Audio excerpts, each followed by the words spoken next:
ẹ̀yin èèyàn mi ẹ wo Uncle Rotimi sọ̀rọ̀ jáde nípa nǹkan tó ń ṣẹlẹ̀ ní ilẹ̀ wa ní Nàìjíríà àti nílẹ̀ Yorùbá báwọn agbésùnmọ̀mí bọ́n ṣe ń pa kúkúrú bọ́n ṣe ń pa ọ̀dọ́. Ẹ wo ẹ rántí ilé ẹnìjọ́ mẹ́ta yìí ni ọ̀gá sójà tẹ́ ń wò yìí ló lọ fèsì àwọn Boko Haram ó mú lára wọn balẹ̀. Uncle Rotimi ní iṣẹ́ náà ṣe pé but kò tí ì parí iṣẹ́ tán bó yẹ kó parí iṣẹ́. Ẹ wo ọ̀rọ̀ pọ̀ nínú fídíò tí mo fẹ́ play fún yín yìí. Wọ́n dẹ̀ ti sọ̀rọ̀ nípa àwọn agbésùnmọ̀mí náà pé àwọn wo ló ń fún wọn ní irinṣẹ́ tán lò, irinṣẹ́ táwọn Boko Haram lò, táwọn tẹ́rọ́rìsì lò, táwọn Fúlàní yìí lò, pé kọ́ńtírì wo gangan ló ń kó irinṣẹ́ yẹn fún wọn. Wọ́n ló yẹ kí àwọn ìjọba ìyẹn president wa ó yẹ kó wá kọ́ńtírì tó ń sáfù àwọn tẹ́rọ́rìsì ní irinṣẹ́. Ó yẹ kí Tinubu kó lọ wá àwọn tó ń sáfù àwọn agbésùnmọ̀mí tó ń kóbọn fún wọn. Ó yẹ kí Tinubu kó lọ wá kọ́ńtírì tó ń kóbọn fún wọn. Ẹ wo àfi kí Tinubu kán bá wá nǹkan ṣe sí ọ̀rọ̀ tó wà nílẹ̀ yìí. Ẹ gbọ́ nǹkan tí Uncle Rotimi sọ.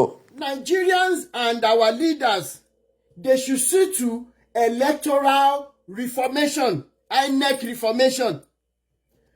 Ṣùgbọ́n gbogbo wa ò lè sùn ká kọrí síbi kan náà. Ó bà mí nínú jẹ́ lẹ́nu bí few minutes ago when I saw an interview he granted again where he was saying it without mincing words. Aṣàjẹmọ́sẹ̀ èèyàn kan ni. Irú ẹni tó ní mindset pé tó bá máa já síkú kò já síkú. Ẹ dúró náà gbogbo ládàáda tó ń ṣẹlẹ̀ ní Nàìjíríà. Enough is enough. But kí ló pa mí lẹ́kún gbà tí mò ń wo interview tí Randy Peter grant is that the Nigerians that somebody is speaking up for, what exactly is their state of mind? Are they ready to even know that they deserve better? The Nigerians you stick out your neck for, do they even know pé torí wọn ló ṣe ń jà? Right? Now let's assume that ìjà Randy Peter ó successful. Wọ́n wá ṣe kíni? Wọ́n wá reform INEC so that irú àwọn olórí burúkú Mustapha outgoing professor of INEC tí ayé ẹ̀ máa bàjẹ́ tọmọtọmọ yìí tó ń lọ yìí tírú wọn ò tún ní fi surface mọ́ in the history of Nigeria. Because ìdá bá béèrè lọ́wọ́ mi ń sìn, I cannot tell you that Nigeria is a nation again. Because any little thing that is happening on social media, we ourselves, our táyé wa ń bàjẹ́ tá a mọ̀ right from left, tá a mọ̀ the next ibi tó ń jẹ next meal tí máa wá. We are the same set of people that turn any post to tribal post. Ama wa fẹ́ tẹ́lẹ̀, ama palapalapa. We deviate from the purpose of a post to turn it, to make it tribal, or to make it tribalistic on the surface. Níbi tí ìbànú yẹn jẹ́ tó bá mi dé, mo wá rò pé tí Ọlọ́run bá gbà fún ìjà tí arákùnrin yìí ń jà, tí wọ́n tẹ̀ wá reform INEC, the next question is, if we have free and fair elections and individuals that we have elected, of course, definitely sentimentally most times, because individualism ti báyé wa jẹ́ ní Nigeria ju bó ṣe yẹ lọ, and you're not singing it. Now, why is the reason? What are the reasons why an average Nigerian will vote for a particular person? Ẹ jẹ́ ká máa wò, èmi á rí tèmi ṣe tí n bá vote fẹ́ ní báyìí, instead of ṣé Nigeria máa ní lọ síwájú. So ẹkún gbọ̀n mí when I realize that if INEC is reformed, àwa agree wípé our votes are now counting. Ṣé àwọn tá a bá yàn sí ipò yẹn, are they ready to do what is needful to make sure that that nation, that once great nation, will stand the test of time and can be revived? That is a question on the lips of people that are now having wisdom. Mo kàn ní kí n yà síbẹ̀ ni. How many of you lè rí fídíò àwọn soldiers ní Borno State níbi tí wọ́n ti ń wọ́ òkú àwọn agbénipa àwọn Boko Haram jáde níbi tí wọ́n ti ṣọṣẹ́ fún wọn ní Borno? How many of you lè rí? If you have not seen it, go on my Facebook page. You will see it. I shared it yesterday. Yet, some of you are celebrating. You are saying, our soldiers are now doing baby. Our soldiers are not. Yes, Bishop Andrew, it is very gory. Wọ́n pa wọ́n ní fọ̀nàfọ̀nṣù ni. But on the other hand, as much as we should be happy that wọ́n pa àwọn people yìí, an average Nigerian tó ní ẹ̀jẹ̀, tó ní ọmọ, tàbí tá a lẹ́bí, tẹ́bí wá dẹ̀ ní values. There is a bigger question nobody is asking in the midst of that celebration. Number one, kí ló máa ṣẹlẹ̀ sí gbogbo àwọn tó ti pa ní fọ̀nàfọ̀nṣù àtẹ̀lé tá a gbọ́. A family has been erased. There is no way forward in some communities. Ìbànújẹ́ ikú ọmọ mi ló máa pa ìyá. Àwọn tí wọ́n bá ìyàwó wọn sùn níṣojú wọn kọ̀, tí wọ́n gang bá, tí wọ́n pawọ́pọ̀ bá ọmọ sùn níṣojú bàbá ẹ̀. Ìbànújẹ́ ayérayé ni. I'm talking about all of this so that you'll be able to put it against the video you are singing yesterday, the day before yesterday. What about our gallant soldiers who had long gone? Wọ́n pa wọ́n ní fọ̀nàfọ̀nṣù. What is happening to their family members today in a nation where our politicians are sharing billions of dollars every day, where retired police officers who have served this, lè sọ pé gbogbo ọlọ́pàá, ẹja mi tí n bá parọ́, lè sọ pé 100% gbogbo ọlọ́pàá ló corrupt in Nigeria now. How much is their pension? They have diligently put their lives on the line for that nation. What has Nigeria done for them, even in retirement? They do not have access to medical attention. There is no good food.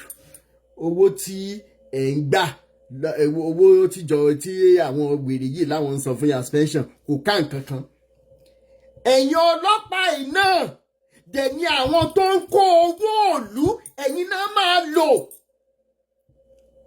to harass people that are protesting and asking for their constitutional rights. Ẹ̀yin ọlọ́pàá dẹ̀ mọ̀ pé wà nínú constitution that it is right for a group of people to peacefully show their grievances against the government of the day. I am Mayor Bolapo. What about our soldiers?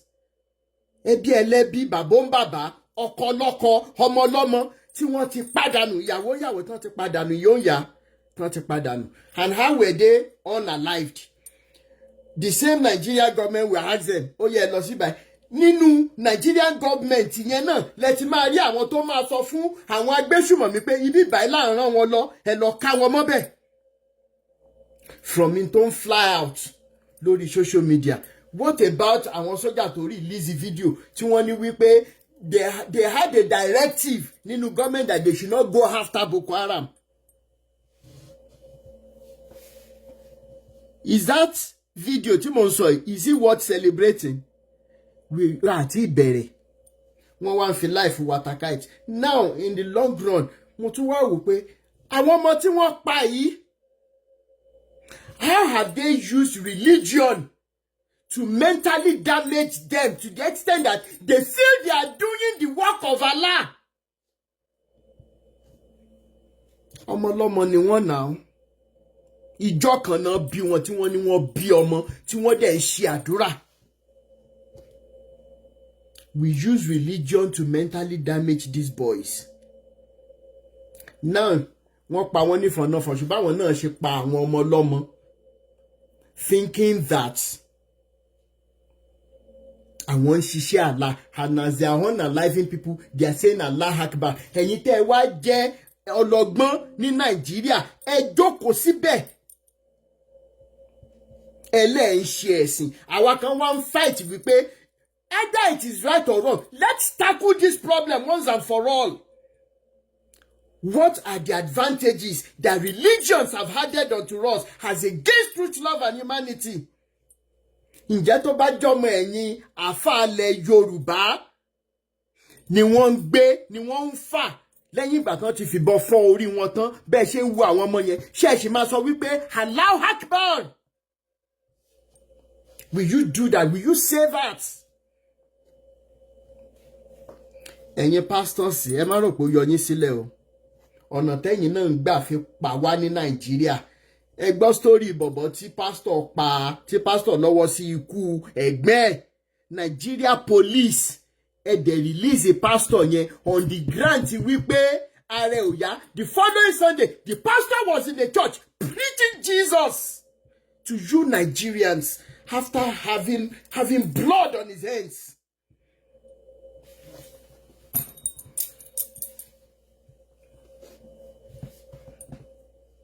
MFM members, Amadodo yín. So, since about 4 days ago, that UK had to freeze accounts.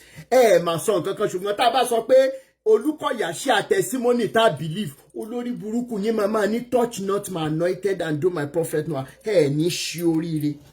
Mọ̀ pàṣán ayé ni, mọ̀ kúkú ọ̀wọ̀wọ̀ ni. Now they said it is there on social media that UK frozen 100 accounts, 100, not 10. Olúkọ̀yà. Ó fẹ́ kówó lọ sọ́run mi ilé ẹ̀rọ Olúkọ̀yà bá wí. Ẹ̀yin tẹ́ wà lábẹ́ wọn. Ẹ̀rí páyé yín ti bàjẹ́. MFM members. Wá lè release video pé you people are even disappointed. Ẹ jẹ́ ká lọ wo life àwọn MFM members ní Nàìjíríà. Ọlọ́run lòun dé, Èdùmàrè lòun dé. Ẹ̀yin sọ pé bolókù tí ó gbà. Ẹ̀yin sọ pé bolókù tí ó gbà.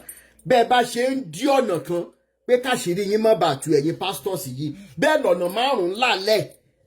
Ọlọ́run yẹn wá ń bá yín play kíni? Ó ń bá yín play ludo. Ó ń bá yín play chess, ó ń bá yín play card. Ẹ̀yin ìfẹ́ win Ọlọ́run. Ẹ̀yin ó ń bá yín ṣeré lọ́wọ́ ni. Finally,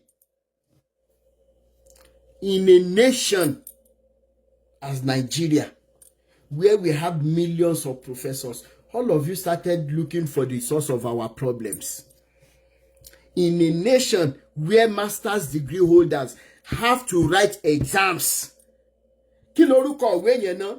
Ẹ̀yin mélòó lẹ rántí ìwé táwọn èèyàn máa ń kà fún exam yẹn náà? Fún job test, job aptitude test. Ó lórúkọ kan tí wọ́n ń pè tó tóbi báyìí. How many of you lẹ rántí? When so many of us graduated so many years ago from university. How many of you lẹ rántí? GMAT. Thank you so much. In a nation where graduates, master's degree holders must write exams to get driving job, to get security job, to get gateman job. It is the same Nigeria where the constitution allows that the president that will be presiding and signing papers governing the lives of professors. Once you have primary school leaving certificate, you can be a president of that nation. Ayé wa ti bàjẹ́, ó yẹ ká máa sunkún both home and abroad. We are not ready for this discussion. You don't understand.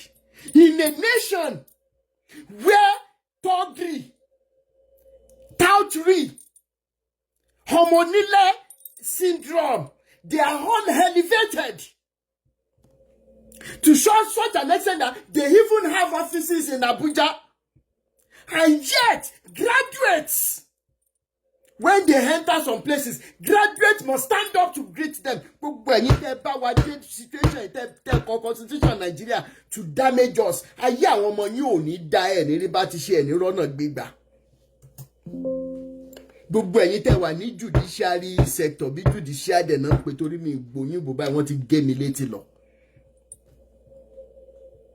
Ẹlẹ́kàwé, ẹ̀dì lawyers, ẹ̀dì baristas, ẹ̀dì legal kìnìkan, ẹ̀dì SN. What is the usefulness of your SNs in Nigeria? That the ones presiding over you cannot present their primary school leaving certifications. And you expect them to be able to read. To be able to read and understand the papers they are signing when it comes to our future.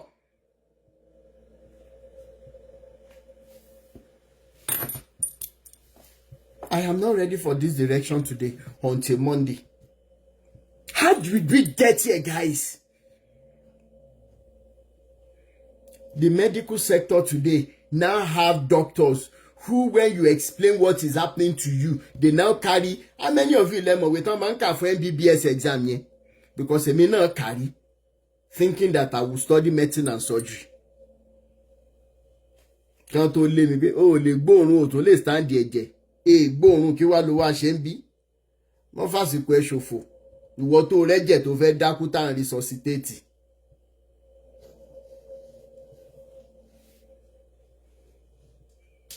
Doctor, wàá sọ fún doctor pé a máa wá bèèrè lọ pé bó ṣe ń wúkọ́ yẹn kí làwọn nǹkan tó ń fi sọ fún mi to the letter. Ìṣojú ẹ ni doctor ti máa ṣíwèé. Okay, nǹkan báyìí ló ṣe ẹ́. This is a part of your respiratory system. Our medical doctors in Nigeria today, so many of them ò tiẹ̀ mọ ìyàtọ̀ láàrin cell, tissue, organ and systems. They don't know the relationship. When many of them accept money to give marks, when many of them they sleep with the girls to give them marks without any repercussion. Ìyá mi kan wá sọ̀rọ̀ ní last live video tá ṣe ẹ̀yin tẹ́ bá rántí ìyá Àjọkẹ́ tí wọ́n ní Pastor Prophet Ṣẹ́gun Adébáyọ̀ wà lára àwọn tó fẹ́ gba ilẹ̀ àwọn. The same Nigerian system wọ́n lock ìyá yẹn up torí pé ìyá yẹn ń jà fún property bàbá wọn. Àmọ́ bá yín fi social media bá, àmọ́ bá yín fi fọ́ lójú. Bí mo ṣe ń bá yín sọ̀rọ̀ ìyá yẹn wà ní kirikiri. What is our offense? A woman standing up to fight for her right is in kirikiri. A pastor who masterminded how somebody was unalived is still roaming the streets saying he's preaching Christ. Ẹ wá nípa ìgbé Jésù nílé. Ẹ wojú mi kẹ́ sọ fún mi pé tó bá jẹ́ ẹ̀yin ni, you will not do worse than we are doing on Rotimi Daniel's Foundation. But where is our conscience? Our conscience are nǹkan tá a pè lẹ́rìí ọkàn wa ó ti kú. We are now hanging on these branches of religion. Kato we kato for Bible says, Bible says. Kato we kato for hadith sọ báyìí. Kato we kato for Ọ̀rúnmìlà sọ báyìí lẹ́nu gbogbo yín. Ẹ ti ìyá ń yà mọ́lé torí kó dìde to fight for her right without granting her bail. Nigeria judicial system. Ẹ̀rí páyé yín ti bàjẹ́. Iye èèyàn tẹ́ bá lè pẹ́pẹ́ lónìí ẹ̀ ń lo agbára. Ẹ̀ ń lo agbára yé to silent people. Nígbà tí jíyẹ bá dé, àwọn ọmọ yín wọ́n mọ̀ tutọ́ sí yín lára sẹ́. Kẹ́ tó kú, ìyí tó ti dàgbà nù yín kẹ́ tó ráre kú. Àwọn ọmọ yóò mọ̀ ṣekú pa yín, ẹ̀yin tẹ́ wà ní judicial system Nigeria. Not knowing the power they hold, owó lásán náà fi ń ra conscience yín, so your consciences can be bought over. Ẹ rí pé ó yẹ kójú tì yín lórí ọ̀rọ̀ ayé, lórí àwọn SAN ànádà, àwọn SAN ànádà tí wọ́n ti ẹ̀ ṣe dáadáa. Ibo náà wà ẹ máa sọ fún mi náà. ẹ̀kọ̀ọ̀kan ni bàbá Fálànà ìwọ̀nba tán bá lè ṣe wọ́n á tún jáde tí wọn dẹ̀ kí ń bojú sọ. Wọ́n ti sọ̀rọ̀ nípa bàbá Adébóyè dáadáa, wọ́n ti sọ̀rọ̀ nípa Christian Can Association pé it is wrong under karma pé lẹ́tọ̀ọ́ láti máa lo owó chọ́ọ̀chì láti máa fi establish private entities. Kí ni chọ́ọ̀chì ṣe fún wọn? Ṣé Kánù pa wọ́n ni? Torí wọ́n mọ ọ̀rọ̀ èèyàn tán jẹ́. Where are the other SAN? What are they using their positions to do? Ìdájọ́ kù sí dẹ̀ẹ̀dẹ̀. Ayé yóò rojọ́ o. Ayé yóò rojọ́ o. Ẹnu wọn kò ní lè sọ pátápátá. Commissioner, minister, administrator, governor. Kẹ́ran tí orin yẹn. Ẹ̀yin oppressor adánilóró tẹmú Nàìjíríà lé koko mọ́ wa. Adájọ́ ayé ẹ ti gbàgbé adákẹ́dájọ́ lóde ọ̀run. Bẹ́ẹ̀ bá jù wá lọ ẹ ò jọ lọ́run lọ. The same Nigeria that we have elevated àwọn ayádágbọ̀n àwọn agbénipa attached to pastors, attached to government officials. Débi wípé tá bá tiẹ̀ wá rí àwọn tó fẹ́ ṣòótọ́, ẹ̀rù gan tún bá àwọn ọlọ́pàá tó fẹ́ ṣòótọ́, ẹ̀rù ń bá àwọn sójà tó fẹ́ ṣòótọ́ torí àwọn ọ̀gá wọn tó wà lókè tó jẹ́ oníjẹkújẹ. Is that same Nigeria láṣìlẹ́yìn tẹ́ ń polówó religion wèrè káàkiri láì ní ojútì torí wípé calamities tó ń bì fọ́ làwọn èèyàn kò tí ì kan ìdílé yín yóò sì mọ kàn yín tẹ́ fi mọ tá à ń sọ. Tí Jésù ò sì ní ṣe nǹkan kan sí, èmi ni mo sọ bẹ́ẹ̀. Tí Muhammed ò ní ṣe nǹkan kan sí, tó àwọn mìíràn ò ní ṣe nǹkan kan sí. Because you think we're talking based on our own personal need. Ó dòdì.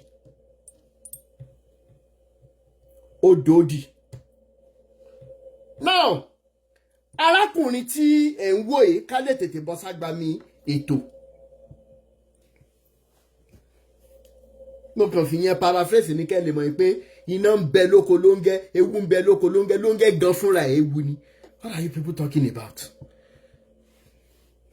You soldiers tọ́lọ̀ ń fún ní victory yẹn kì í ṣe pé mi ìbá yín yọ̀ o. I am so happy for your success, for your victory. I am just thinking deeply because Nigeria government is not ready to say the truth about the insecurities that we are having in Nigeria. Our borders are so porous, and yet there is no government official that can stand up and say that equipment táwọn sophisticated weapon tí àwọn guys yìí lọ ẹ lọ wo fídíò yẹn lórí page mi ṣe lórí Facebook page mi. Ibo náà ti rí, what countries are these weapons coming in from? You think gbogbo wa la sùn la kọrí síbi kan náà ni? Kò sí nation tó máa ṣe war kìíní weapon tí wọ́n ní fi signature wọn sí pé lu àwọn ló ti wá. They use it in international whatever international criminal court dáadáa. Signature wọn máa wà ń bẹ̀. Why is it that in Nigeria we seize all of this equipment yet we don't want to use information to nail fingers, to point fingers at ẹ̀yin ìlú báyìí lẹ́yìn supply ìlú báyìí. Ẹ̀yin lẹ́ supply àwọn ọmọ yìí ní weapons ìta fi ń para wa. You think we're all daft? Ẹ jẹ́ bá mi share ètò kí n pe ẹni wọlé. Arábìnrin kan wá bá mi. Mo wish pé kí n lè kọ́kọ́ play voice note but tí mi bá lè play lé ní bóyá ọ̀la torí mo lẹ́ni tó fẹ́ sọ̀rọ̀. Ó sọ àwọn nǹkan kan fún mi nípa arákùnrin. Ó allege kí n paraphrase ẹ̀ later màmá play voice note yẹn pé ìṣòro kan ló gbé òun débẹ̀. Ó dẹ̀ lóun máa ràn lọ́wọ́. To cut the long story short, tí lady bá ti mú ẹnì kankan débẹ̀ pé ẹni ìfẹ́ fẹ́ wọn kìnìkan ó máa ní pé kò sọ náà ń bẹ̀ later allegedly arákùnrin yìí láhùn pé òun fẹ́ jẹ́ káwọn máa fẹ́ra dájì ẹ ti níyàwó ní olóhùn fẹ́ mọ̀ fẹ́ pamọ́ ní káwọn kan mọ̀ ṣe ó dé acknowledge ó allege pé òun ṣẹ́yún fún pásítọ̀ ìdáadáa.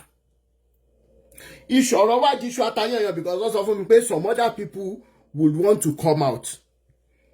In the midst of other people that might want to come and talk to me, mo ṣe sọ fún lady yẹn pé kó calm down pé mo busy.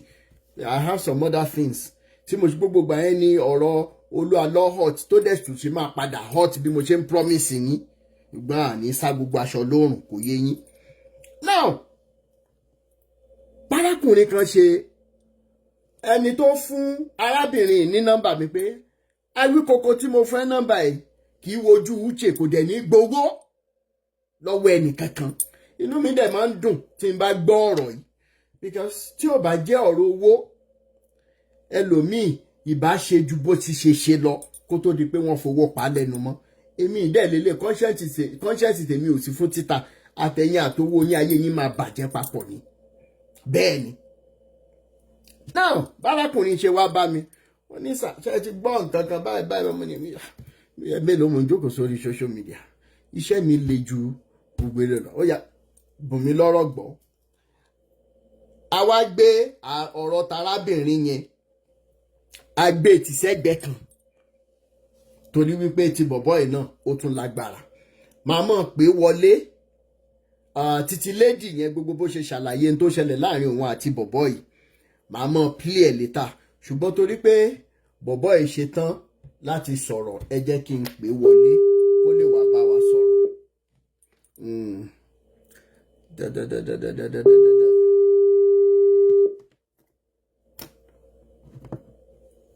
Hello sir.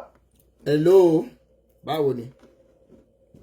Dájú mo ń wò yín lórí TikTok mo ń request pé kẹ́ lè accept. Ok jẹ́ kí n gbé ẹ wọlé lórí TikTok ó tiẹ̀ bẹ́tà mo ti gbé wọlé ó tiẹ̀ dá.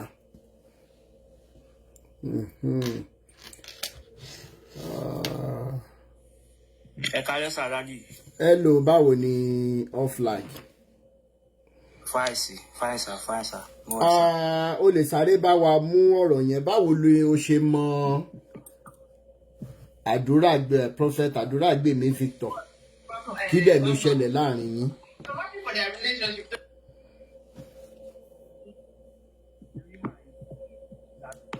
Hello.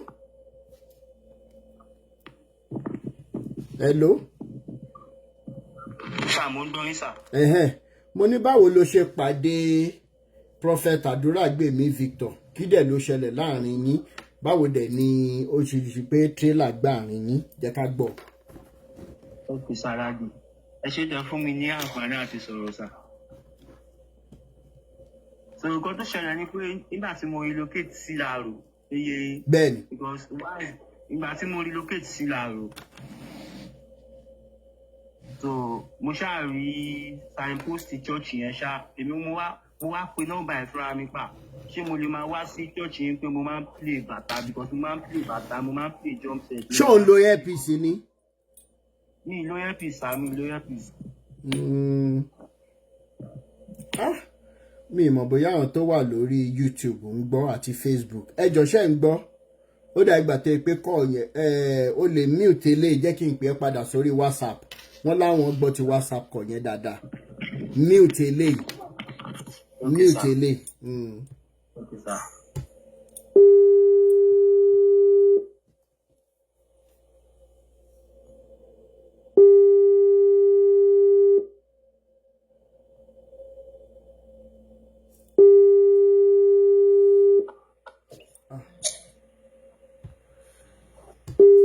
Sorry, ọ̀tọ̀ lẹni tí mò ń pè.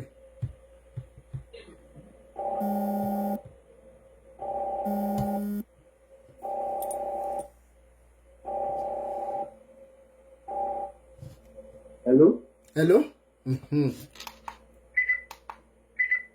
Mi báyìí sà. A ti ń gbọ́ ẹ dáadáa báyìí, bẹ́ẹ̀ ni. Ó wá kùn pé nígbà tí máa bẹ̀rẹ̀ sí lọ sí ṣọ́ọ̀ṣì máa yìí. Bẹ́ẹ̀ ni. Èmi fúnra mi ni mo rí nọ́mbà lára mọ́tò wọn tí mo dẹ̀ pé ṣé mo lè máa wá sí ṣọ́ọ̀ṣì yín because mo máa ń play bàtà mo dẹ̀ oríṣiríṣi ìlú ni mo máa ń play ṣàbọ̀ bàtà yẹn ni mo base lé lórí nígbà yẹn ó dẹ̀ ni mo lè máa wá.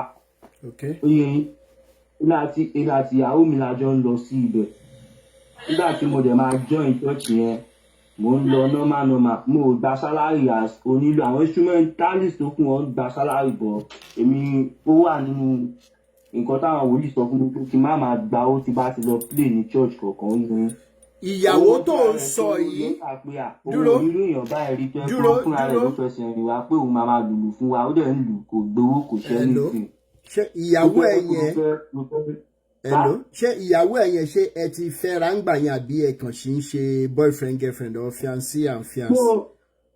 kò kí ń ṣe kò tiẹ̀ kí wá ṣe Esther tẹ̀yìn mọ̀ kò ń ṣe Esther tẹ̀yìn mọ̀ ìyàwó mi gangan tó bímọ fún mi tó kó wa bímọ fúnra wa. alright máa sọ̀rọ̀ lọ à ń gbọ́.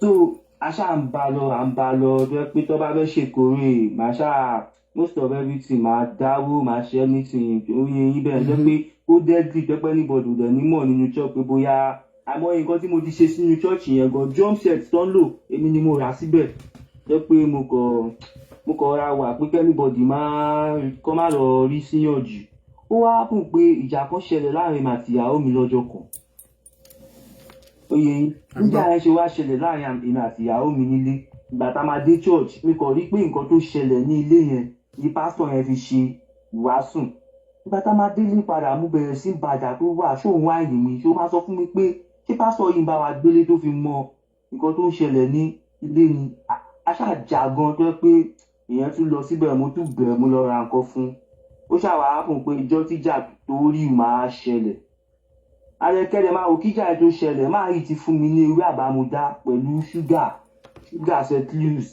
ọjọ́ yẹn ó kàn pè mí náà níjọ́ pé kí wàá gbà ó dẹ̀ máa ń fáwọn èèyàn lọ́ṣẹ ó máa ní òun ṣètò òun ṣe gbá kan a máa lọ yàrá ẹ̀rí a máa lọ máa gbàdúrà níbẹ̀ ọkùnrin nìkan ló ń wọ yàrá ẹ̀rí yẹn obìnrin ń wọ bẹ̀. dúró náà dúró chọ́ọ̀chì tá à ń sọ yìí ṣé sẹ̀lẹ̀ ni tàbí CNS tàbí CAC tàbí aláṣọ ara tàbí aládàáni.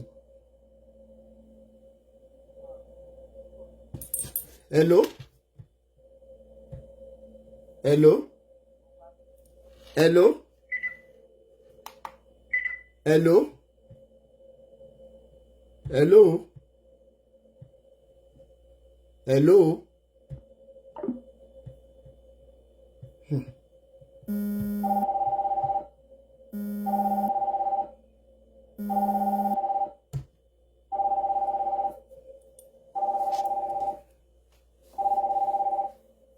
báyìí sá. a ti ń gbẹ báyìí mo béèrè kankan mo ní. kò ń ṣe pé bóyá ó dà ṣẹlẹ̀ ló wà ó kò dá wà náà ní ìbọn aṣọ white ló ń lò bẹ́ẹ̀ ṣẹlẹ̀ lè wá kérúbù lè wá anybody ló lè wá bẹ́ẹ̀ ó lóun ò believe nínú doctrine kankan o òun kò mọ̀ pé òun serve Ọlọ́run tó òun lòun ò believe nínú doctrine kankan. ó dáa kí ni ìtumọ̀ ewé àbámọ̀dá àti ṣúgà yẹn náà kí ni ìtumọ̀ ewé àbámọ̀dá kí dẹ̀ ni wọ́n ló fẹ́ fi ṣe lọ́wọ́. nígbà tó ṣáà fún mi nígbà yẹn mo jẹ ewé yẹn débi pé ọjọ́ yẹn bí mo fẹ́ máa lọ lé ṣá mo bì gan síwájú ibi tá a máa gbà wọnú ṣọ́ọ̀ṣì yẹn jẹ́ pé bí níbi express mo bì gan. kí ló ní iṣẹ́ yẹn wúlò fún kí ló dé tó fi fún ẹ.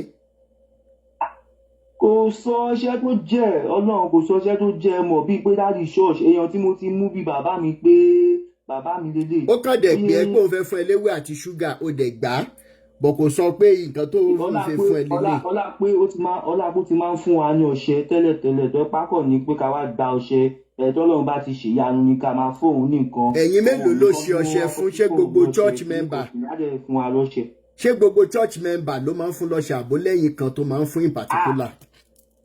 gbogbo church member ni o àwọn tó bá wù láti gbà wá a máa ń pọ̀ gan ta máa ń tò ta máa ń gbà ni o ìgbà míì gan á tún ní ká wẹ̀ sáì ká àtàrẹ́pọ̀ àwọn máa dúró dira wa bá àwọn completed building wà ní church yẹn tá a máa dúró dira wa tó yẹ pé tẹ́lómi bá ti wẹ̀ tán làwọn máa ṣe lọ́wọ́ sínú completed building yẹn. àtọkùnrin àtobìnrin.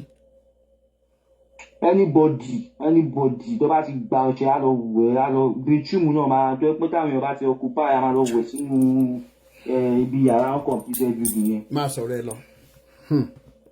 so ó wá kún pé létà ìjà wá ṣẹlẹ̀ láàrin mi àti ìyàwó mi nílé mo lọ ṣe photoshoot birthday mi because June 12 lọ bí mi mo wá lọ ṣe photoshoot birthday mi so ìjà yẹn ṣàṣẹlẹ̀ gan pé fúnra rẹ̀ ló kẹ́rù tó jáde mo kàn wọ́n báyìí pé gẹ́ẹ̀ yóò dẹ̀ kí n ṣe báyìí tẹ́lẹ̀ mo wá pè mo á níwò tó bá tiẹ̀ jẹ́ pé ó fẹ́ máa lọ náà ni máa lọ tó ẹ́ pò tiẹ̀ máa ní mí lára kí ló dé gan wàá dẹ̀ máa ní mí lára máa lọ mi ìfẹ́ ẹ mọ́ bó ṣe kọ́ ọmọ bóyá lọ nìyẹn ó dẹ̀ gbé aṣọ lọ sọ́dọ̀ ọmọ mi ẹ̀ mo wá pe dáàdì nǹkan báyìí ṣẹlẹ̀ ọ wá ní kí wá rí àwọn ní church bí mo ṣe máa lọ rí wọn ní church next thing tó máa sọ àwọn kan fẹ́ sọ fún mi nìyẹn ṣe gùn ju tèmi lọ kìnnìkan ẹ ṣáà mọ̀ọ́rọ̀ àwọn ọ̀rọ̀ bẹ́ẹ̀ ni pé tá bá ṣe ìṣòro gan àwọn làwọn máa ń lé wọnú church pé ta ló máa ń jókòó sí mo dẹ̀ rò báyìí pé ṣó níyẹn ni bóyá kó máa bá tiẹ̀ lọ jàre pé physics tó tẹ̀ ti jẹ́ pẹ́sẹ̀ gúndù tèmi náà tẹ́lẹ̀tẹ́lẹ̀ kó máa lọ.